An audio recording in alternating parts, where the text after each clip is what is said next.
Senior Docent at the Church Studio. And by Senior Docent, that just means I'm the oldest. And I've been here the longest.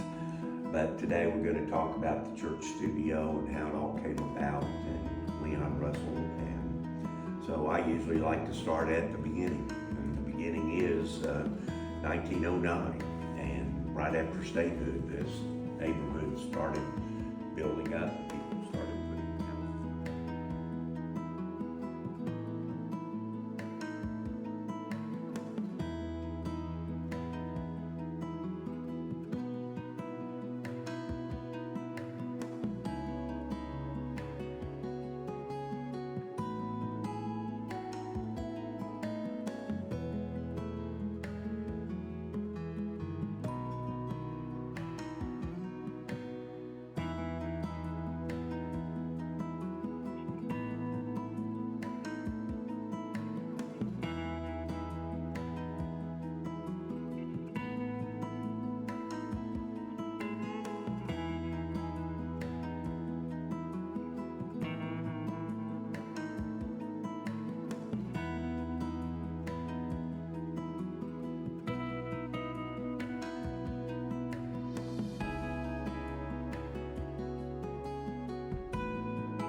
I'm the Senior Docent at the Church Studio, and by Senior Docent, that just means I'm the oldest, and I've been here the longest.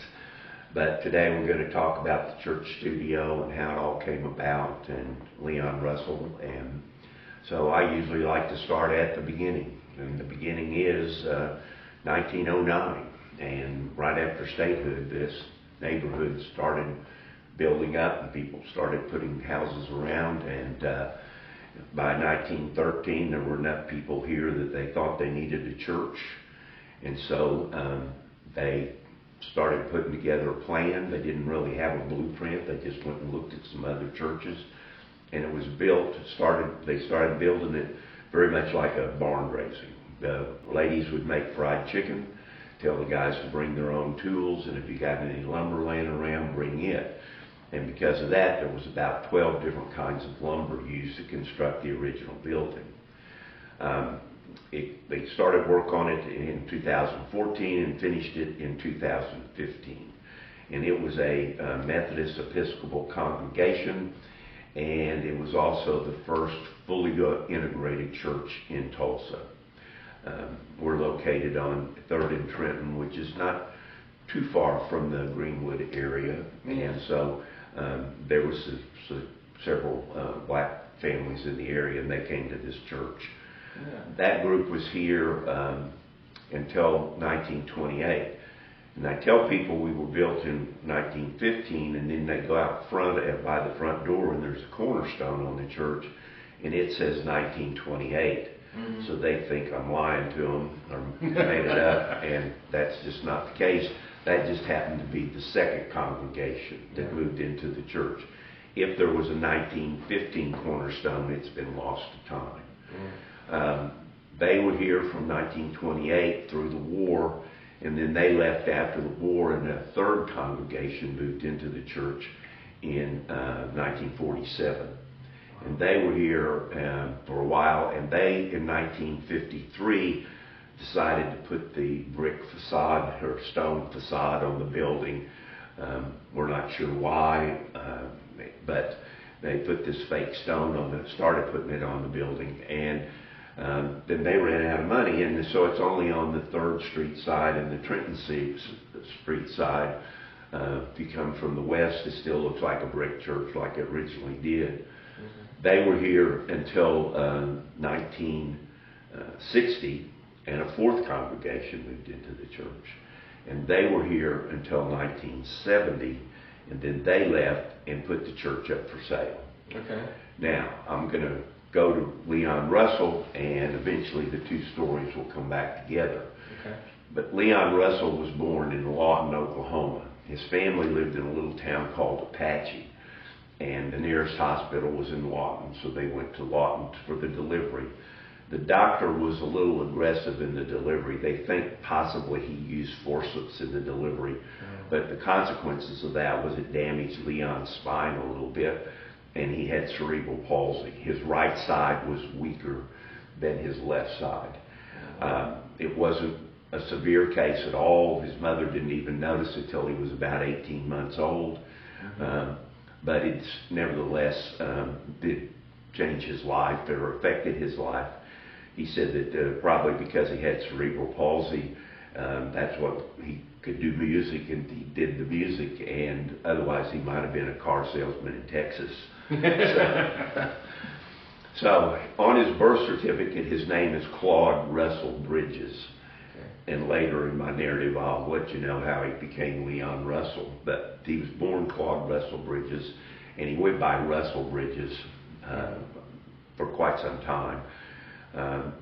When he was 4 years old, his mother was a devout Methodist, and she went to church every time it was open. And he was the youngest, so he always went to church with her. And it affected his life too, and he was a very spiritual guy because of that background. But one Sunday afternoon, when his mother was fixing lunch after church, music started coming out from the parlor, and they went in there, and it was a 4-year-old Russell Bridges playing the piano. He was playing the hymn "Trust and Obey" that he'd heard in church that day. Wow. So they knew he had a gift, and immediately started trying to find piano teachers and giving him piano lessons. And he took piano lessons until he was about 12 or 13 years old. It turned out, they didn't know it at the time, but he had the cerebral palsy had affected his right hand, and he had limited use of these 3 fingers. Wow. The piano playing helped that. Okay. And he actually built some strength in his right hand by playing the piano. Okay. It never got as strong as his left hand, and he destroyed most pianos that he had, because what he would do in the piano, because his bass was dominant, he'd try to somehow beef up the treble, and he would put nails through the hammer of the piano to make it sound louder. Oh, wow. So anybody that says they have a working Leon Russell piano is probably lying, because he pretty much tore them up. Yeah. So he took piano lessons, and then his dad took a job in Tulsa with what later became Texaco Oil, and he moved here when he was in the 9th grade, and he went to Cleveland Junior High School, and then he went to Will Rogers High School. Oh, wow. Okay. When he got to Will Rogers, he met a guy named David Gates, another Tulsan who went on to be a pretty well-known musician. And he and David started putting together a band when they were 14. And because back then Oklahoma was a dry state, we technically didn't have bars and nightclubs, so why do we need any laws about bars and nightclubs? So there were no age requirements. So at 14, 15, 16 years old, these guys are playing in bars and nightclubs. And I had a guy come through on a tour who didn't pursue music. He went on to OU and got a geology degree, but he said he played drums in one of those bands, and back in the day they would get paid $10 a night and all the beer they could drink. So it's amazing that they graduated from high school. Right. But they did that through high school. And Leon graduated. He did graduate, and he was only 17 when he graduated. The reason he was so young is in Apache, where he started school, they did not have kindergarten. So he started 1st grade at the age you would normally start kindergarten. So that's why he was only 17 when he graduated from high school. Well, David Gates decided that he was going to go on to college, and he went to OU. And Leon took an entrance exam for University of Tulsa. But while that was in the process of going through the channels, Kane's Ballroom called him and said, "Hey, Jerry Lee Lewis is coming to town, and he needs a band. Could your band be his band?" And Leon said, "Yeah, sure, that'd be great." Kane's was really selling them because Leon already did a whole bunch of Jerry Lee Lewis's music. So when Jerry Lee Lewis got here, they had one problem in that they were both piano players and they only had one piano. So they decided that Leon would do a set as an opening act and then Jerry Lee Lewis would do his deal. But the band were the same guys, a bunch of Tulsa guys.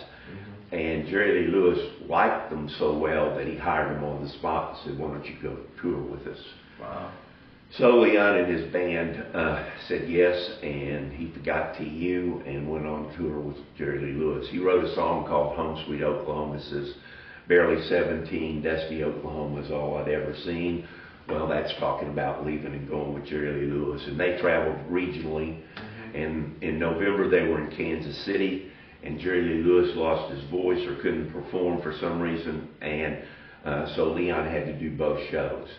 And he did Jerry Lee Lewis's show, and nobody asked for their money back. Wow. So that gave him the push to go, "I'm going to take this to the next level." So what he thought he needed to do was go to California.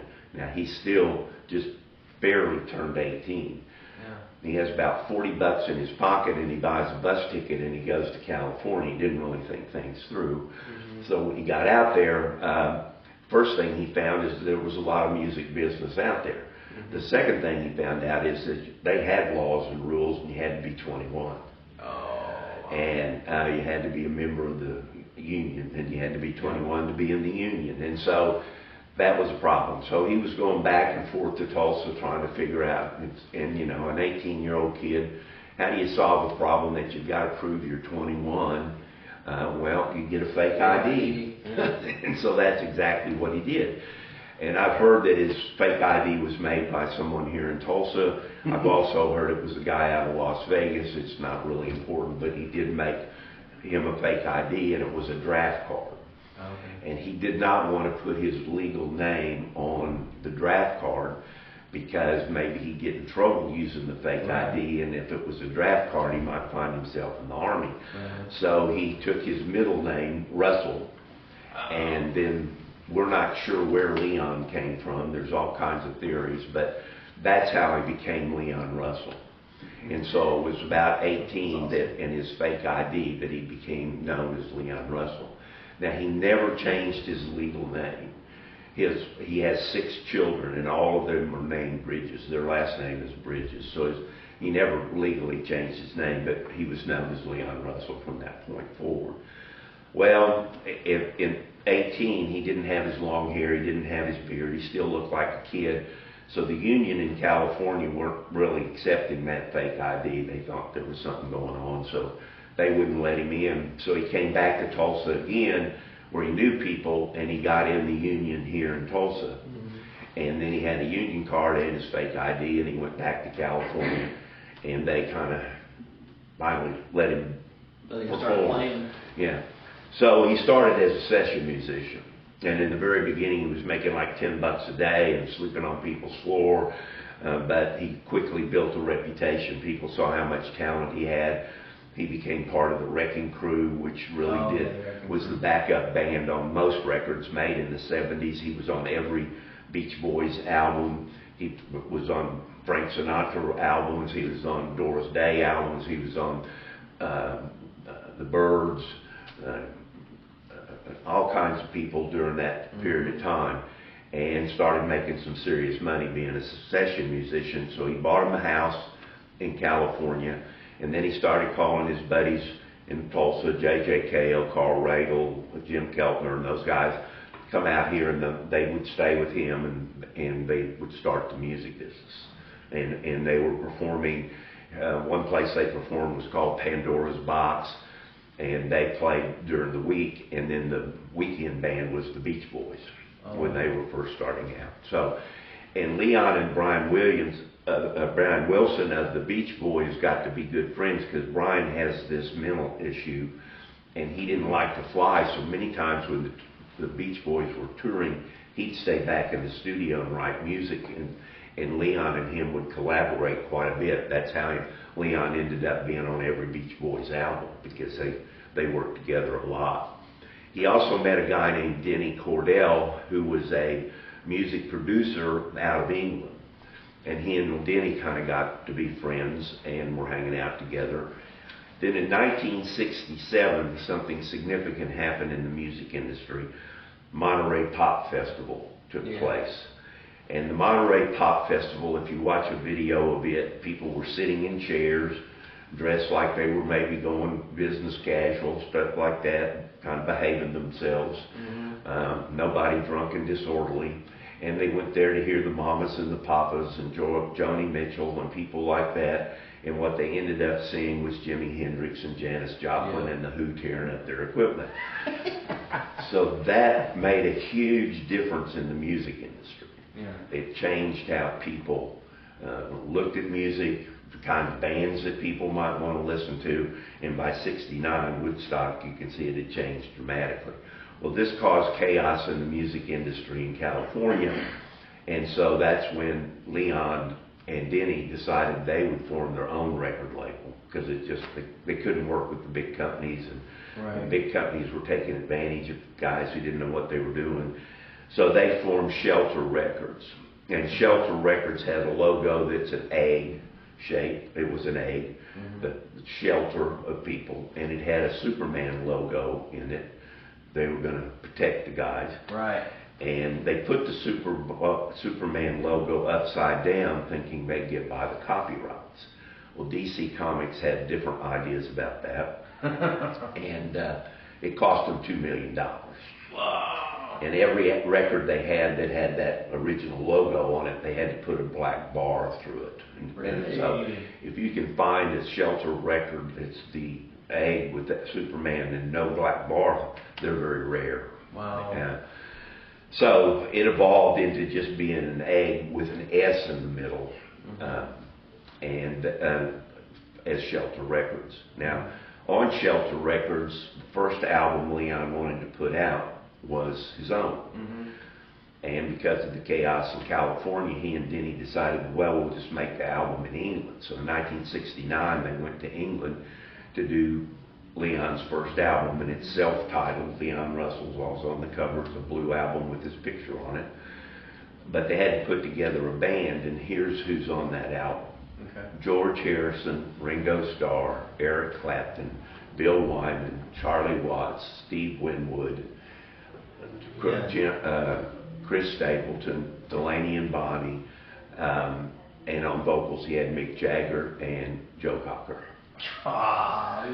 So it was a pretty impressive list of some people. No names. Yeah. So just some no names.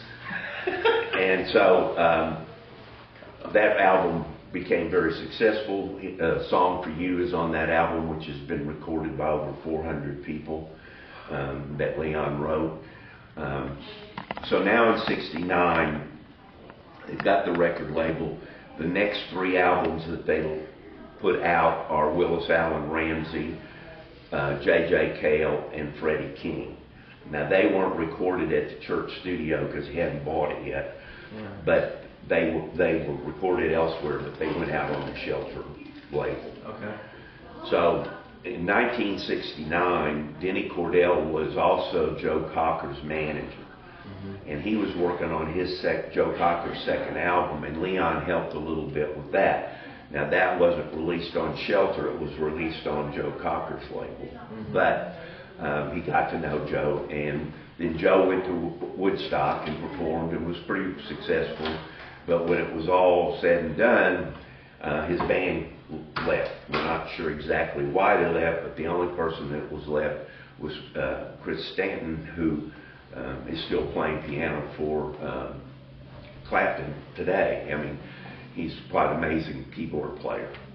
Well, Joe had signed a contract to do 48 concerts in the United States right after Woodstock, and he didn't have a band. And the guy that had the contract was not very sympathetic. In fact, he said, you will do this or you will never work in the United States again. So then he called Leon and said, Leon, can you help us out? We need a band in a week. And so Leon said, I'll do it, but I'm in charge. I'm the music director. I say who goes. I'm 100%. They didn't have time to negotiate. They agreed to everything he said. And he put together a band, 10-piece band, had 2 drums, had 2 bass players. he also put together a backup singing group that he called the Choir, which had 10 people in it, including Rita Coolidge and Claudia Lanier and some others. Ann Bell from Tulsa was part of that group. Oh, yeah. And they put the band together, and then they rehearsed 4 days, and they went on the road. Well, that band was about 80% Tulsa guys. Yeah. And it became known as the Mad Dogs and Englishmen tour. So the Mad Dogs were the guys from Tulsa, and the Englishmen were Joe Cocker and Chris Stanton. We were talking about Mad Dogs and Englishmen. Yes. And I'm going to pause from Mad Dogs just for a moment because there's another player that I need to get brought into the storyline that plays a pivotal role later on when it comes to buying the church. But so now that Leon and Joe and them are working on getting the Mad Dogs thing together, there was a lady from Tulsa, Oklahoma named Carla Brown. Carla Brown is a full-blood Creek Indian from Tulsa, but she met Leon in California. And how they came to meet was that her and her girlfriend had gone out to California, and the girlfriend called her and said, "Hey, there's a guy having a party, and he's from Oklahoma. Do you want to go?" And she said, "Sure." And I get this story from Carla. She's deceased now, but we did have an interview with her. And she said that she was given an address and where to go to the party. And then when she got there, there was a guy at the door, and she was on the list. So she got in, and he asked her to go upstairs. And she said, and these are her words, "When I got upstairs, the room was filled with long-legged women." And I began to wonder why I was invited. So she's sitting there. She's a very attractive Native American woman, and she has buckskin dress on, so she looks the part. And she said that a guy came up and wanted to get her a drink, and she said, "No, I'm from Oklahoma. I have a flask in my purse." And so she kind of blew him off. And later he came back, and this time he introduced himself, and it was Leon Russell. And so they had a conversation enough to get some, where you from, all that, and get to know each other a little bit. But then apparently Leon said something she thought was inappropriate, and she got up and left.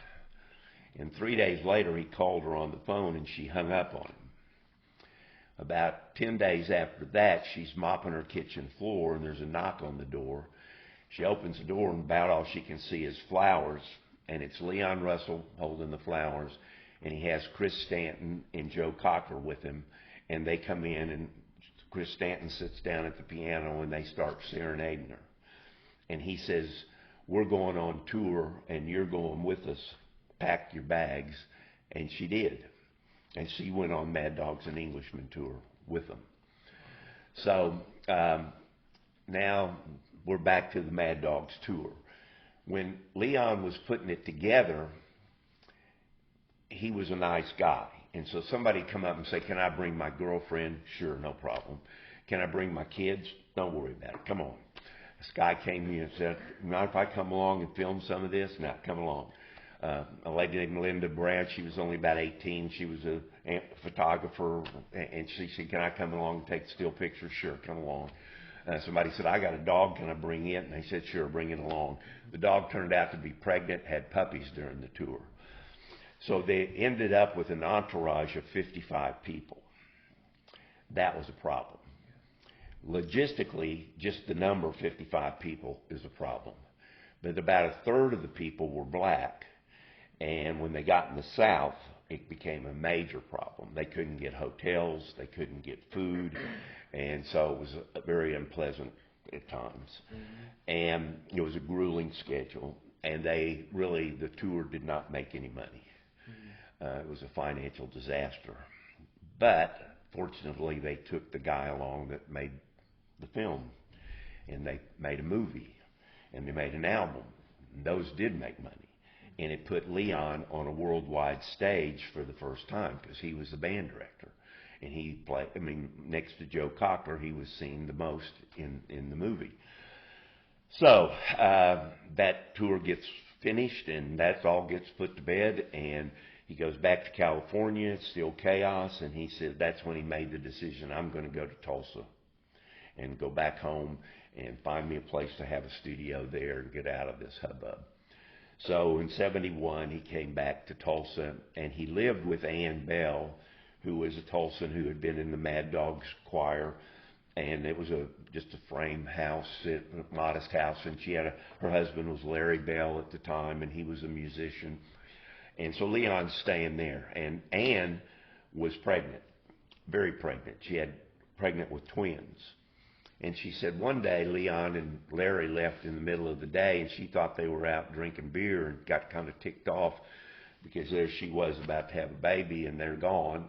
But when they came back, Leon had brought her a Fleetwood Cadillac, and because she had a Volkswagen Beetle, and he didn't want the babies to be in that little car, so he bought her the Cadillac. When it came time for delivery, she said that Larry happened to be out of town, and so Leon had to take her to the hospital. And she says, I'm laying on the gurney, and everybody, the doctors and nurses, are paying attention to Leon and trying to get his autograph and whatnot. So she goes, hey, I'm over here, I'm having his babies.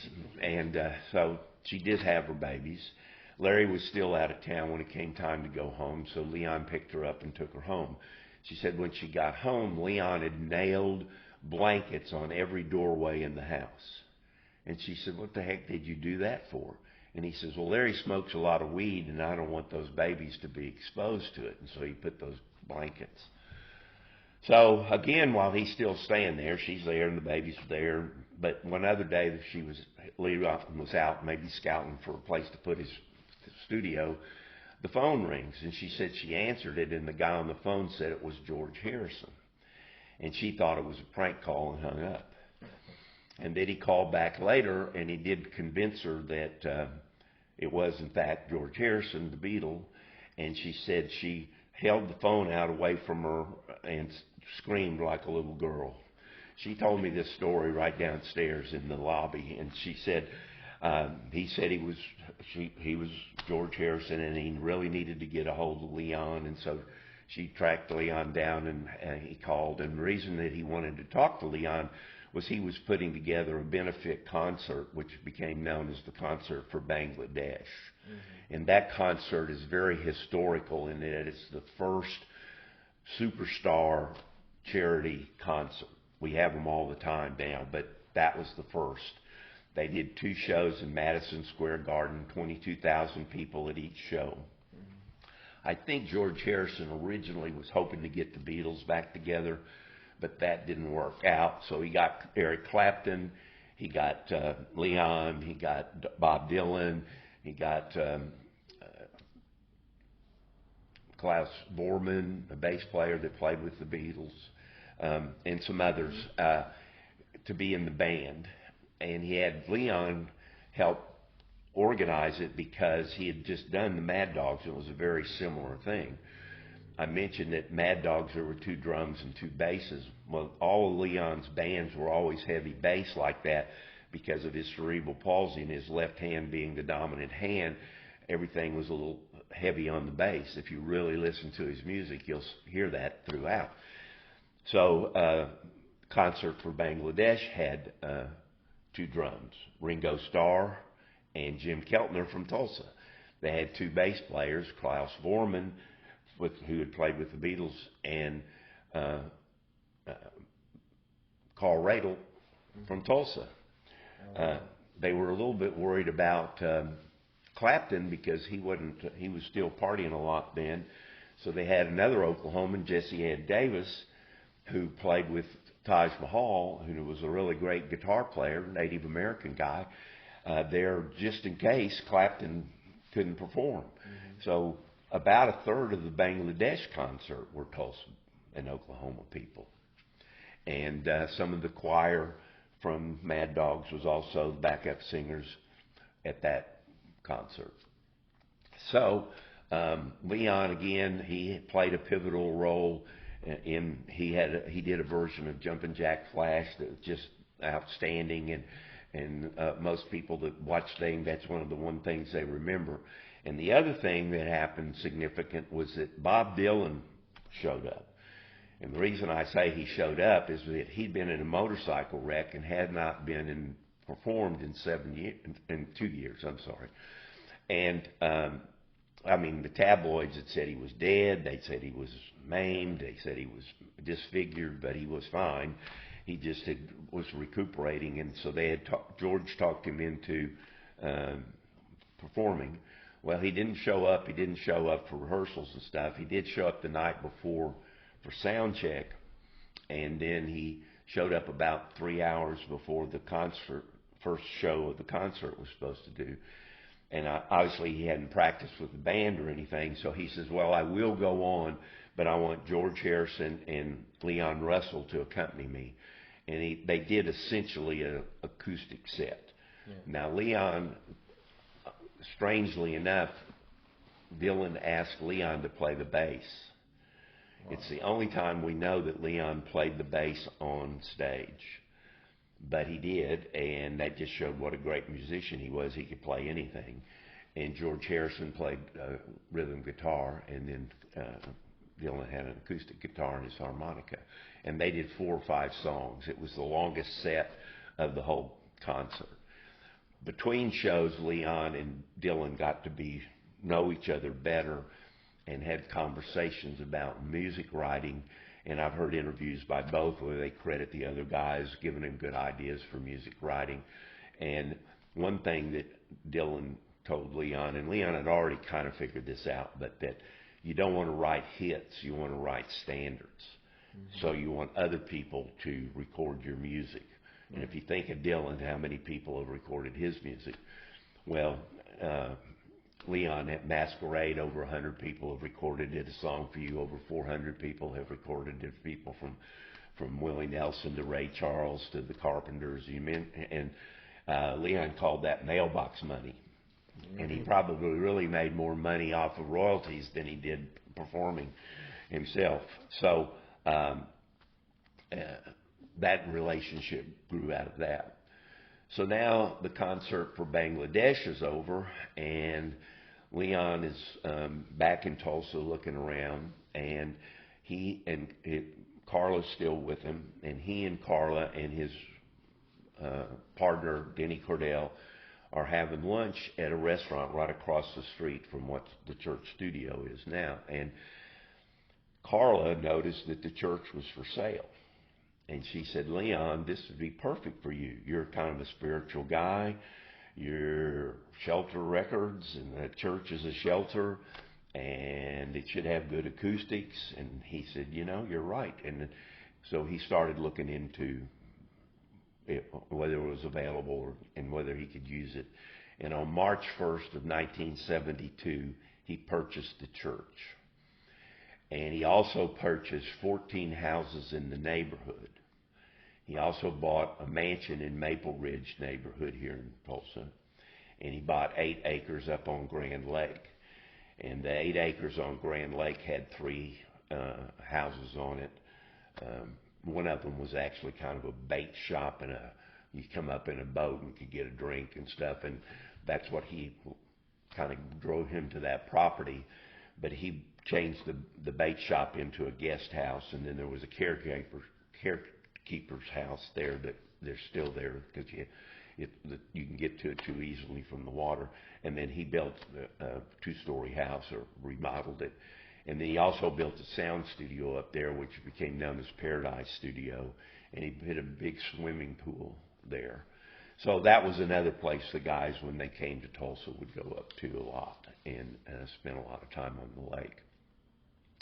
So now he's got the studio or the church. It's not a studio yet. And so to convert it into a studio, he brings the roadies from Mad Dogs and Englishmen, because they had some carpenter skills. Mm-hmm. And they started tearing out the pews and whatnot and changing, because the sanctuary of the church had pews in it. It had a kind of a cathedral ceiling. It had windows. It had a slanted floor, kind of like a theater. And none of that would work for a sound studio, so they had to take out the cathedral ceiling. It also had a balcony that was a choir loft. That had to go. They put pink insulation and plywood in the windows to give it insulation. They leveled the floor. The legend is that Leon got a couple old basketball courts for the wood for the floor. I don't know if that's true or not, but he put the wooden floor down. Mm-hmm. And it was, but while all that construction was going on, Leon went on tour.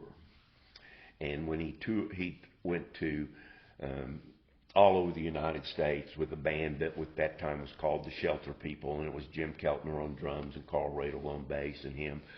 And J.J. Cale went along, and Freddie King and Willis Allen Ramsey on that tour.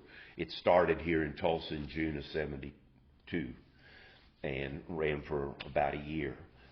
When they got back from that tour, the band had made a reputation for itself, and Carl Radel, the bass player, left and went with Clapton and was joined and became part of Derek and the Dominoes. Mm-hmm. And Jim Keltner, the drummer, left, and he was drummer for Crosby, Stills, and Nash.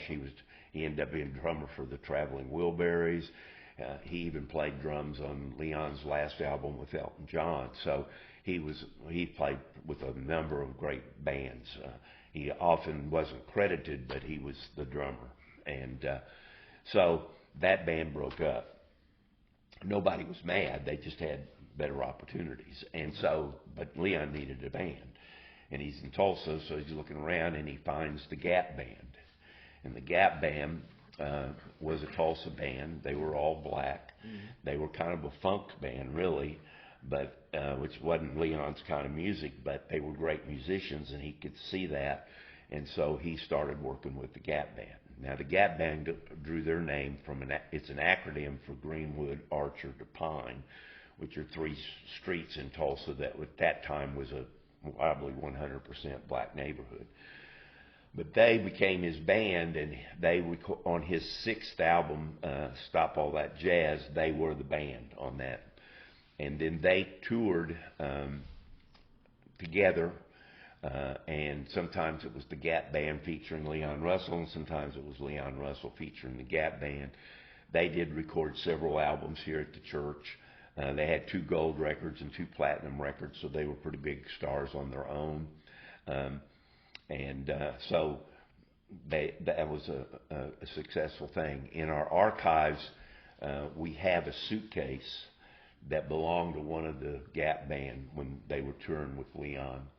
And the interesting thing about the suitcase is that it has a false bottom. It has about a 1-inch space below that they could hide stuff in. Now, I think what they kept in there is their sheet music so it wouldn't get wrinkled. Yeah. But other people think maybe they had smoking stuff in there. I don't know. Yeah, we're a family place, so right. But it's interesting that, and again, when we have a itinerary of that concert tour that was in '72, '73, and again, because a number of the people in Leon's band were black, there's notes on there, like in Macon, Georgia, he has written "bad" with an exclamation point because they must have had problems there. Des Moines, Iowa was great, and there's notes in there, back to Tulsa for 3 days. So it's interesting, and was his itinerary, so the notes are his, and that's one of the things you'll see in the archives when you come here. So now Leon is here till about '76 to '78. He leaves. He gives the church to the Cherokee Nation, and they almost turn it back into a church. They had a drug and alcohol rehabilitation center here. They had a community center here. They had a school for actors and musicians here, and they put down some new wood on what was the studio floor for a dance floor. And so they were here for a time, and then about 2006, I think, that you have to give me plus or minus a couple of years, but Steve Ripley got it from the Cherokees. Well, he didn't like the floor that they put down, so he took that wood up and he put down a different floor.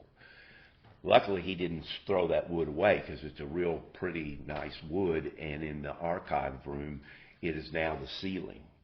So we call that the Ripley ceiling or the Cherokee floor. So it has a little bit of history in there.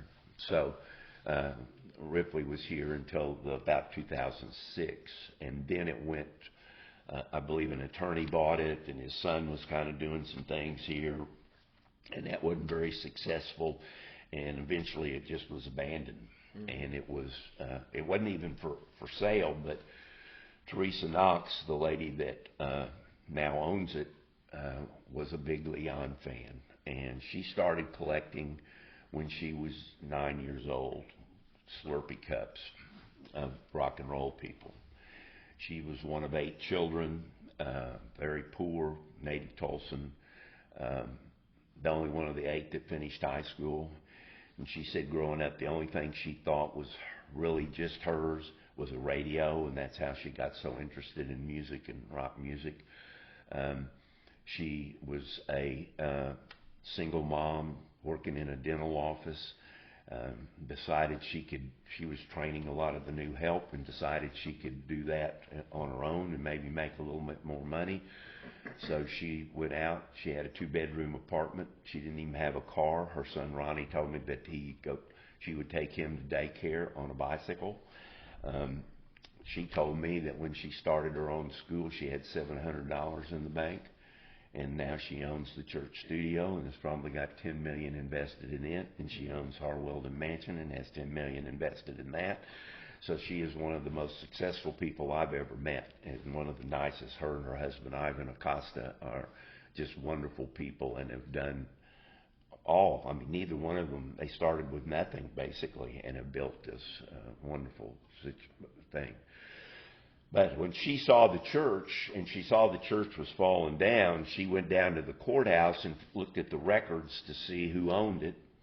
It wasn't for sale. She contacted the guy, and she said that she met with him 2 or 3 times, and that they actually came to an agreement at Hodges Bend Bar here in town on a napkin, and she bought it sight unseen.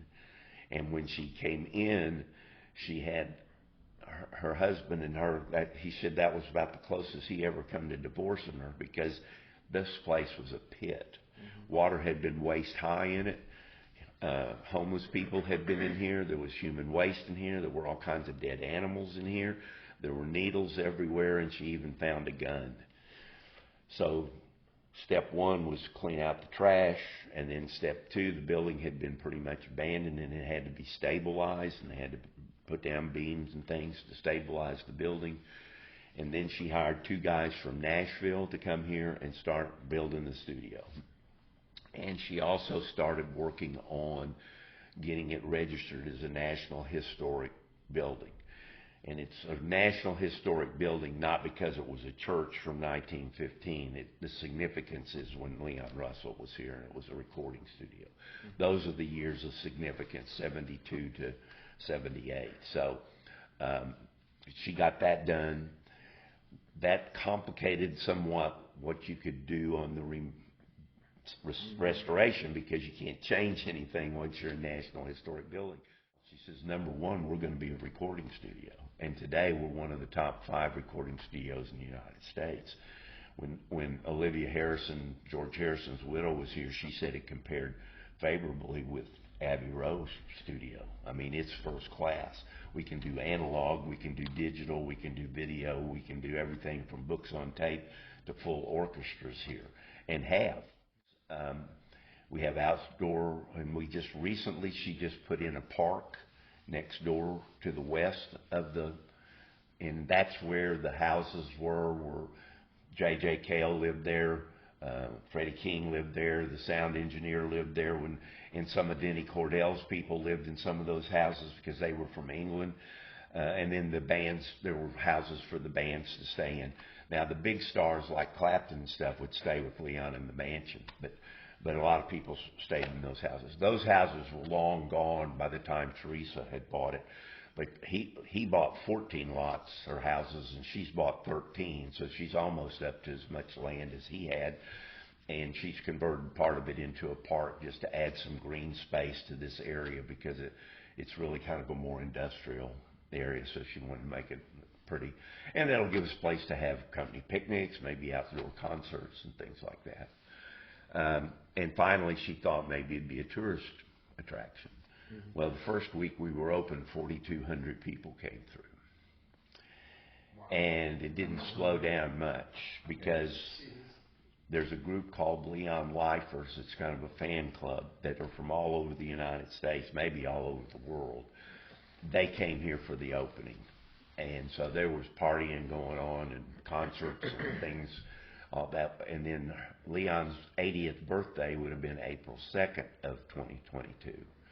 So we had a concert for 1,400 people at Will Rogers High School, where he went to high school, and that was sold out. And there were 3 or 4 or 5 people who played with Leon. Claudia Lanier, one of the backup singers.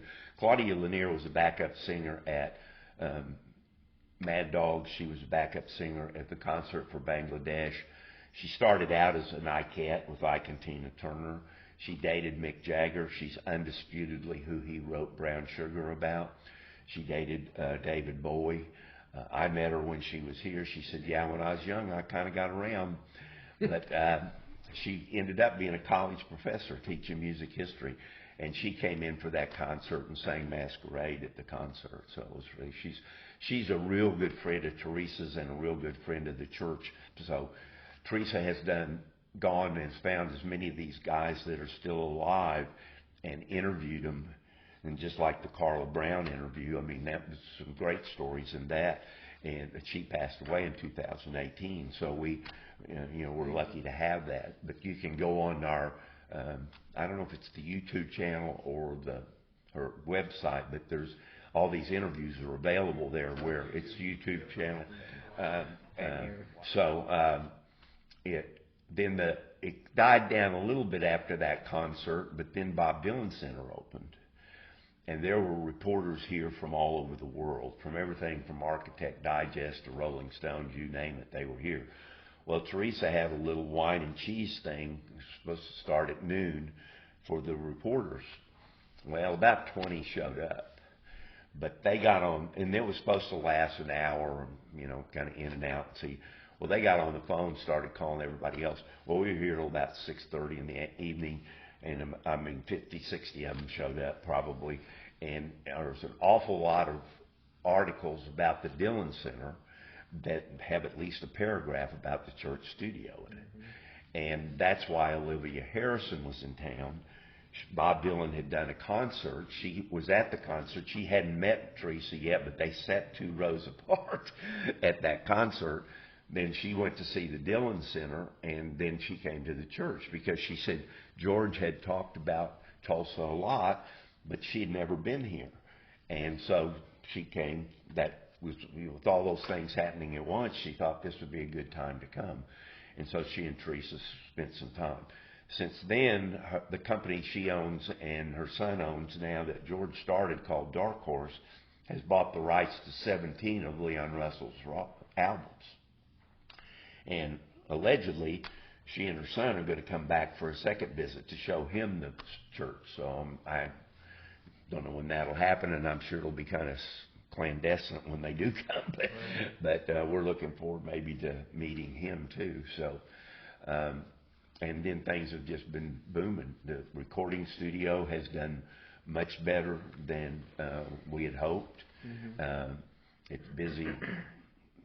Every week there's somebody here at least a day or two, and we've had Dropkick Murphy do a whole album here of Woody Guthrie music, and so that was a very clandestine kind of thing too. We had to sign non-competes so we wouldn't say why they were here, or not non-competes, non-disclosure. Who was here we couldn't say, what they were doing we couldn't say. They kind of blew their own cover about the 5th day they were here. They parked their van out front and it said Dropkick Murphy on it. So So their cover was blown, but we still couldn't talk about the album until it was released because they were working in conjunction with the Woody Guthrie Museum, and it was Woody Guthrie music. They wanted to do it in Tulsa because of Woody Guthrie. They wanted to do it analog because of Woody Guthrie, and they wanted to do it acoustic. So it's a very different album than most of their albums, but that's been the biggest project here. But we've had all kinds of people in. Kristen Genowitz recorded a song here with her Broadway Boot Camp Group. Taj Mahal's been here. Kenny Loggins has been here. George Thorogood has been here. Little Feet's been here. All American Rejects. I mean, anybody that comes into Tulsa, Joe Bonamassa. When Joe Bonamassa was here, his bass player, Teresa gave him a church T-shirt like I have on, and he wore it at the concert here at the Tulsa Theater at night. Sadly, he just passed away about a month ago, but we have pictures of him wearing the church studio T-shirt, and we've had people go all over the world, kind of like Eskimo Joe's used to have people take pictures wearing in different parts of the world. We've got pictures from Yugoslavia and all over the place. So, and then these Leon Lifers live all over the place and in town. But so it's a hopping place, and I've learned now that anytime somebody I would like to meet is going to be in town, I come in and volunteer that day because there's at least a 50-50 chance they're going to show up. Now, when Dylan was here, he didn't come, but his lead guitar player came. So sometimes it's just member, but the founding drummer from Pink Floyd has been here. He's played our piano and our drums. You know, one day there was a guy here. Stuff like that's happening around here. You asked me earlier why you like to come. You just don't know. A concert might break out. My kind of thing. Yeah. It's just like, okay. All right. So let's take a second right now. Okay. And we're going to talk about what does the studio mean to you personally right now. We'll take a break from the history for a second. All right. And you just tell us right now what's important to you about the studio. You know, you run into people who brag about, well, I slept where Lincoln slept, or I this. Well, as I was growing up, the people that recorded here are the people I listened to and idolized and still worship. Right. To say that I come into a church where Bob Dylan has played, and where Eric Clapton has played, and where George Harrison has played, and where Tom Petty signed a contract with Shelter Records, and on and on and on. It's just, I mean, it's a gift. I mean, I think it's extending my life because I'm having so much fun. It's good for my memory to remember the stories and stuff, and it's good for my body going up and down all these stairs. And then Teresa Knox, the lady that owns this, is the nicest person.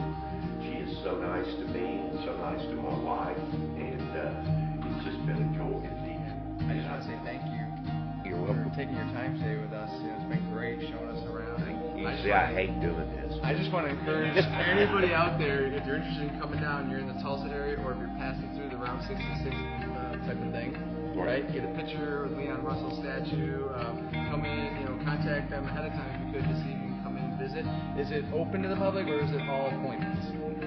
Well, is it mixed? It's both. Okay. You can just drop in, right? But you do have to take a tour. We don't let people just come in and wander around.